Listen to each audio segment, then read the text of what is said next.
I come from a family full of engineers and some doctors. I'm the first chartered accountant in my family, and that's because since childhood I've been quite interested in finance and business. So when I was a teenager, when I was in college, I chose to do chartered accountancy because that was my passion. I was good with numbers. And then I got into the corporate world, starting with FMCG companies like Heinz, then Diageo, then Mondelez, and L'Oreal.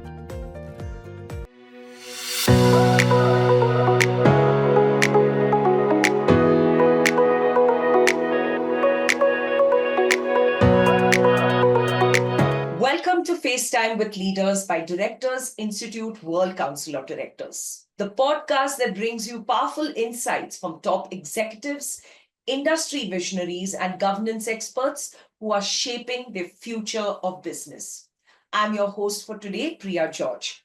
And we are honored to have with us Ms. Tanisha Govindarajan, a distinguished finance and strategy leader with over 20 years of experience across emerging and developed markets. She's the CFO and board of director of L'Oreal Philippines since 2023. Previously, as a regional CFO for L'Oreal's professional product division in SAP MENA, she was overseeing financial operations across 30 plus countries. Tanisha has played a pivotal role in driving business transformation, new go-to-market models, and digital finance innovation. Her expertise in financial planning, risk management, and commercial strategy makes her a force to reckon with in the corporate world. In this episode, Tanisha will share her expert insights on navigating financial complexities, leveraging digital transformation for business growth, and leading high-performing global teams. So let's get started. Tanisha, welcome to FaceTime with Leaders. Thank you so much for that warm welcome, and I'm quite excited to be here for this interview today. Absolutely. So without further ado, let's get straight to it. Tanisha, every career journey is a story filled with experiences, challenges, and defining moments.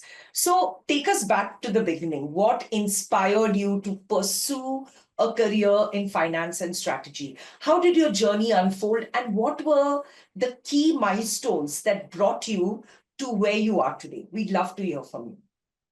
That's a great question. I come from a family full of engineers and some doctors. I'm the first chartered accountant in my family, and that's because I was keenly interested in finance and strategy. I was good with maths since childhood, but of course, finance is far beyond just knowing numbers. But I chose to do chartered accountancy when I entered college because I was surrounded by great intellect people along with good peers, which actually encouraged me to do this course. After doing CA, I joined the corporate world. I worked with some great FMCG companies like Heinz, Diageo, Mondelez, and now L'Oreal.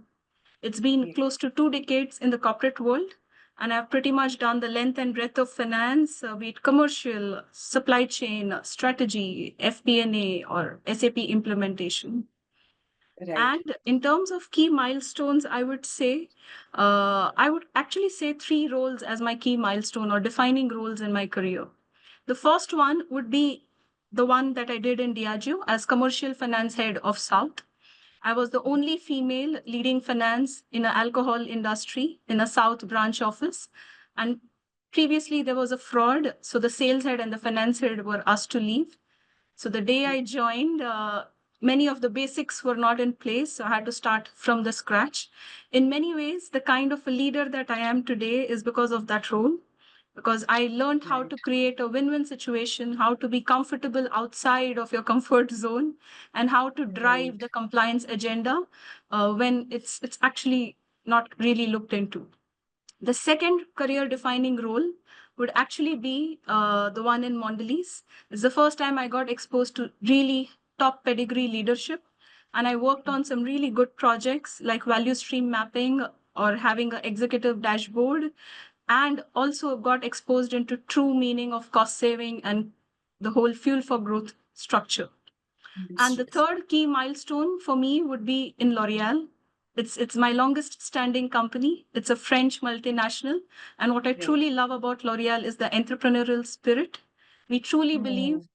your role is not defined by a job description.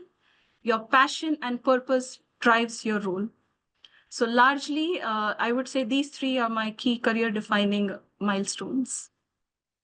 Thank you. Thank you for sharing that with us. And I can't imagine when you talk about these three, moments that kind of defined you as a leader, and especially your first experience where you were literally thrown into the deep end.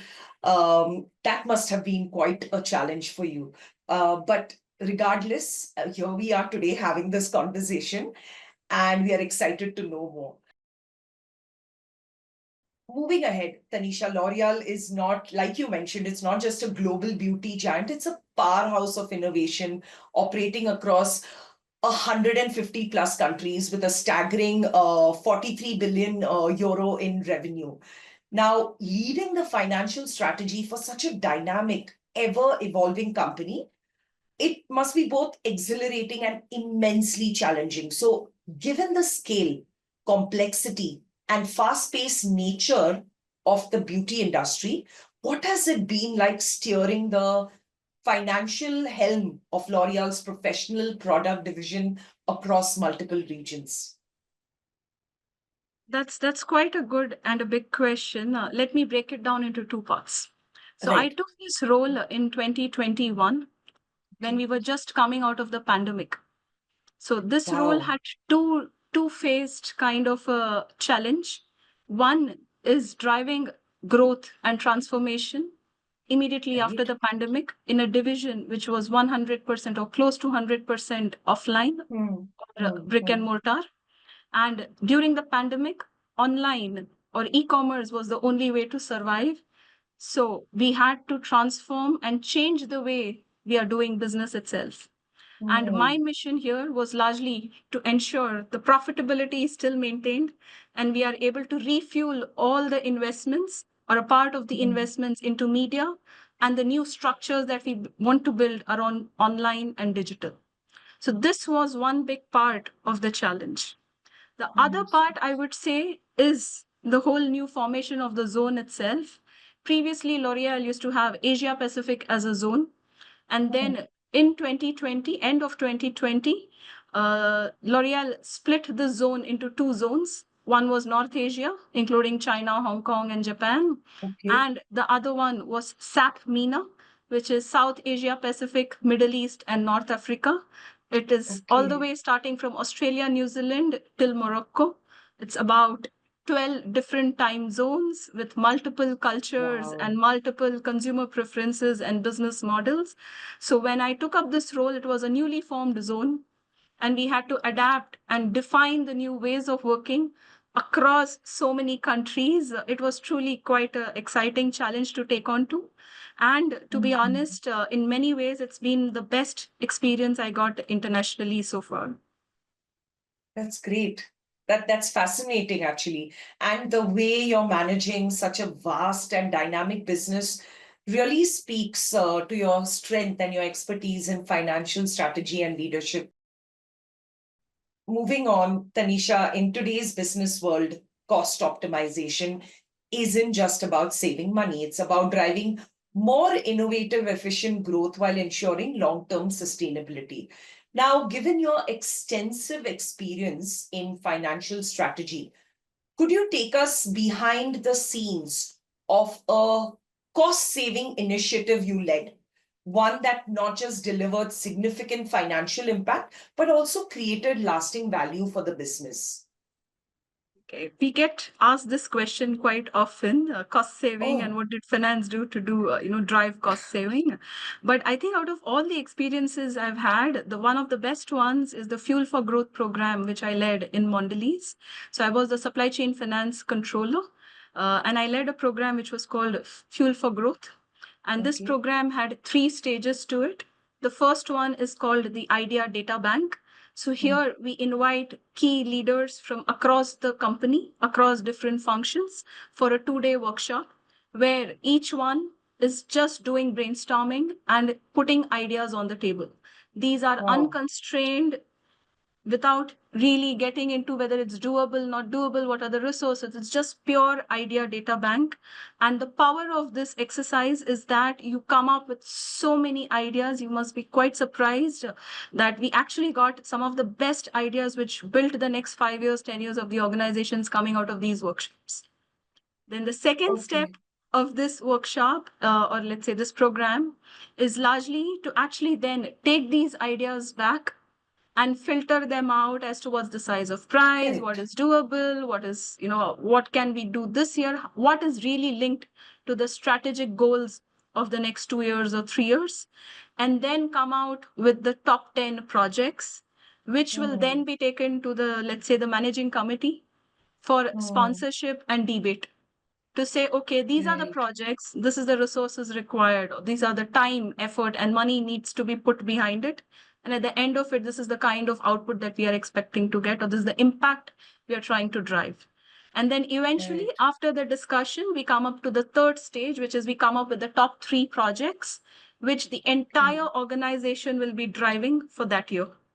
So the power of this Oh. idea is when you do this whole exercise and you come up with the top 3, the entire buying in of stakeholders, the financial viability, and the initial feasibility study is done, then it's about go, execute, achieve.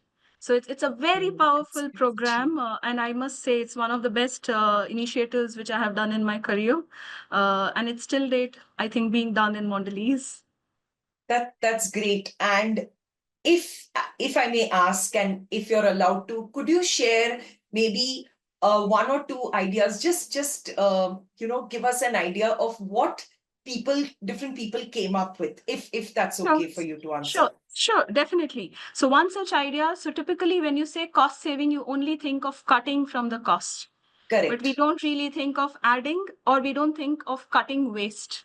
So one such idea was, let's say, in a factory process where you have multiple levels of wastage, which is generated through each process, we Right. actually go down to checking. And typically, if you talk to a factory person or an operations person, they realize, Hmm. okay, you know what, today this process is a bit manual. At this step of the process, I have 2 people who are doing this. What if I automate it? What if I change Hmm. this process and I can do away with this step? But these ideas typically are not generated when you're doing your day job.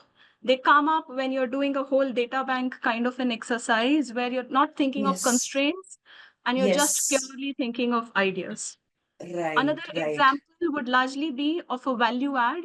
So, for Hmm. example, without taking names of the brand, but let's say Right. we Right. have a product which today has a particular communication or a claim. What Hmm. if we add a new ingredient to the product which gives a new claim, a new direction to the entire brand proposition? Correct. Hmm. Now this new ingredient can have certain health benefits or certain other improvements or impacts, but largely the idea is about saying it's not about cost cutting, it's also about Value value adding. adding. Right, right. Those are brilliant examples. And what really struck me is the fact that you invited ideas, and two heads are better than one, and so on and so forth. But it's also a very empowering moment where people also feel seen and heard in a team. Absolutely. So yes, so that's really impressive. Now, we know that traditionally finance has been seen as a function that deals strictly with numbers, spreadsheets, and balance sheets. But it's leaders like you that have refined its role and redefined the role, transforming finance into a true strategic partner that drives business decisions and growth. For finance professionals looking to make this shift, what does it take to go beyond the numbers? How can they evolve from being analysts to becoming influential decision makers who shape the future of a business? Okay. So I think to go beyond numbers, we need to be true strategic partners and not just scorecard keepers. Okay. It's about connecting the data to the business realities and the business narrative and understanding the why behind the numbers. It's not just about stating facts. And this can largely be achieved, I would say, through three elements. One is pure, deep business acumen. There cannot be a successful finance professional who has not really understood the business. As finance, we need to really understand what goes on in each function, in each team, in each process of the business for us to actually drive insights out of information and data. So that's the step one, or let's say the most important one. The second would be developing effective communication and collaboration, because it's all about converting financial KPIs and communicating it to a non-financial stakeholder so that they are able to digest it and we are able to drive actions out of it. Makes sense. So the communication is not just about saying this is profit, this is gross margin, or this is ROI. It's all about saying, how does this translate into deep actions for this team? And how are we able to convert this into a business lever or a business growth? Okay. And then the third and the most important one these days would largely be embracing technology and data-driven decision making. Because data analytics is a key enabler for any function, not just for finance, but it's even more important for finance because we normally work with, let's say, predictive modeling on sales forecast, on various P&L analysis, scenario planning.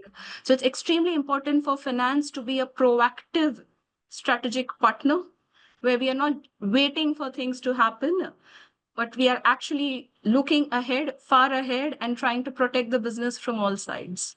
And that's possible when we have the right technology and the right data mindset within our teams. Makes sense. Makes absolute sense. And thanks for your response. And it's a very powerful perspective, and it's inspiring to hear how finance is more than just numbers. It's about shaping strategy, driving decisions, having a very good, sound, financial and business knowledge. You talked about clear communication, reading between the lines, and understanding business. Absolutely. Looking ahead, Tanisha, what are your future aspirations, both in your career and within the boardroom, as someone who has already shaped high-level business decisions? How do you envision your role evolving, and what kind of impact do you hope to make at the leadership and governance level in the years to come? Okay. So I would say my aspiration as a board of director is to be a catalyst of long-term sustainable value creation. And that's truly what I believe in. I come from a CFO lens with strong focus on robust financial planning, with strategic thought leadership, and data-driven decision-making abilities. But my aspirations are far beyond just pure financials. I aim to contribute positively by fostering a good culture of innovation and agility and ensuring our business and our organizations are well positioned to tackle any new challenge coming from the market, or let's say with the new technology world, or even embracing and seizing the new opportunities which are coming up in recent times. And ultimately, it is about our people. I am a talent coach. I'm deeply passionate about grooming young talents and making them successful, making them far more successful than even I was. As a female in the corporate world who has broken some glass ceilings, I would love to inspire and empower women in the organization to take on bigger, bolder roles. And my core strength as a board member would be in the areas of driving digital transformation agenda. Second would be to embrace a good risk management framework. And third would be prioritizing ESG as an integral part of our corporate strategy. So that's largely my aspiration. And beyond this, I would say in my professional career, I would love to take on a global role in the transformation space because I really enjoy doing something challenging and changing the ways. And you're worth it. Yes, totally. Right. Uh, that's truly exciting, Tanisha. There is like a small question I had when you talked about, you want to be a trailblazer for innovation and agility. So are you talking agility in terms of adaptability or, foresight? What agility in terms of what? If you could just shed some light on it. Great question. I would say for me, agility largely means to adapt. Okay, because innovation is about foresight. Innovation is you're not restricted by the current outlook or current frame of things, and you're looking far ahead and you're thinking of possibilities. But Hmm. agility is more about how are we enabling and empowering our teams to adapt to the new reality. One such example is when the pandemic hit, online was not the normal way of working, right? The business was Hmm. tough, people were personally quite stressed. And then how do we Agreed. enable our teams to be 100% working online, yeah, and making things happen, correct? Even simple Hmm. things like Hmm. celebration to problem solving to brainstorming, everything had to be done online. So the Yes. agility to enable these kind of actions is, I think, what is extremely important, and that's where I can add value. Because as I said, apart from the pandemic, which I think most leaders have gone through, I have also handled a whole new zone formation, handling 12 different time zones with Wow. multiple cultures. So the agility to drive change or Yes. adapt to change is what I'm talking about. Right. That's truly exciting. We are very excited for you, and it's very inspiring as well, Tanisha. And given your depth of experience and strategic mindset, it's inspiring to hear how you're thinking about the future. And we wish you nothing but continued success. Tanisha, ESG, like you mentioned, is no longer just a corporate buzzword. It's a fundamental pillar of responsible business, shaping how companies operate, report, and create long term value. How do you see the role of finance evolving in embedding ESG principles into financial planning and reporting? I think financial leaders play a very critical role in integrating ESG into corporate strategy. Okay. It's no longer about compliance requirement. It's now the essential and the integral part of financial performance and corporate Mm, reputation. Some of the ways to actually integrate ESG into our day-to-day financial KPIs would be to have sustainability metrics as part of performance KPIs, not just for okay, finance, but also for the entire organization. right. Another way is to actually develop some of these practices into our sales forecasting, into our operations, into every little function in an actionable way, which can be measured effectively. And Mm, third would largely be in the area of ensuring we are saving the planet and the people in a larger way, which is to mm, see that if eventually something has to go as a landfill or a destruction, how do you reduce mm, it and eliminate it in times to come? Correct. So largely understood. these would be some of the frameworks, but again, it's not easy. There are multiple challenges which we face in ensuring and implementing some of these metrics. One of them would be that data availability, data quality Mm, is not really there yet because it's a new KPI. People are still developing. A lot of manual intervention is still there. And even the methodology of computing some of these KPIs is not very standard across industries. And people have to learn about this beyond their current mm, professional scope. So it's mm. added effort which everyone has to go through. But the biggest challenge largely is the real, I would say, the tough choice between short-term and long-term profitability. You know, you have Understood. to invest in ESG across different levels, creating awareness, making it actionable, making it an integral part of the function. And this Mm, investment comes at a cost. And then it's a correct, choice which the correct, organization has to take with right. respect to short-term profitability versus long-term Long-term profitability. things. But I would Absolutely. largely say that ESG is not a trend, it's not a fad or a corporate buzzword anymore. It's here to stay. It's the Yeah. fundamental way of doing business in the future and creating Right. value to the stakeholders and employees. I Right. think in the years to come, ESG is going to be the only way to do business if a company has to survive. A company which integrates ESG principles into their business strategy and framework will be better positioned to actually get capital, manage their risks, and be a Right. successful long term company in years to come. Right. Right. Right. Tanisha, in your response, you talked about data quality. Could you shed a little more light on what that actually means? Um, Sure. So in terms of data quality, again, there are multiple metrics. So one such matrix is, the carbon emission. Okay. Correct. So in terms of carbon emission, now we track carbon emission through your, or let's say our direct impact. But Hmm. however, there can be carbon emission in sourcing your raw materials.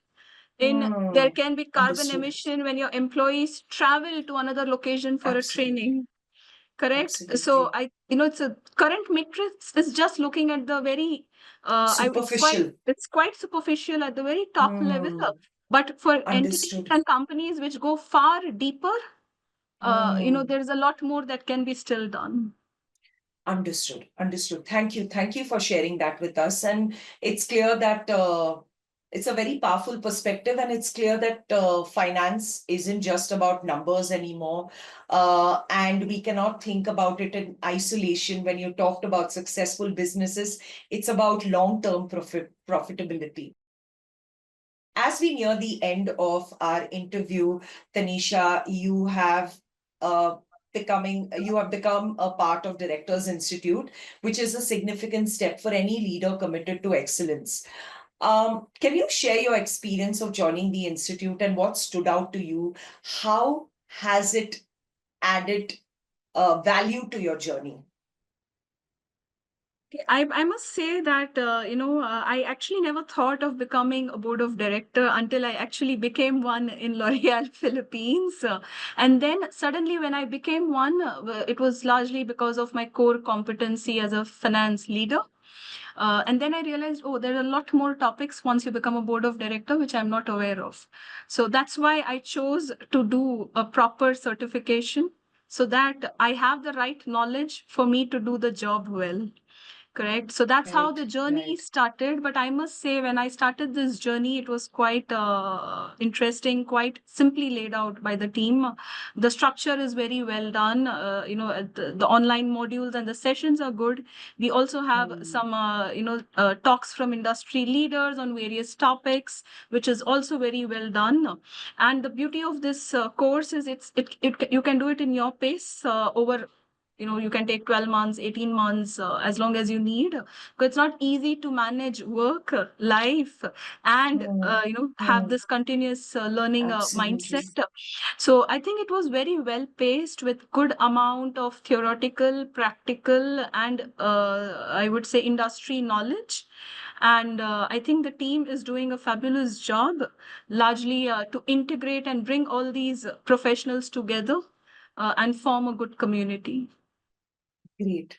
That's fantastic to hear. Thank you for those kind words. And it's clear that joining Directors Institute seems to be like a step in the right direction for you.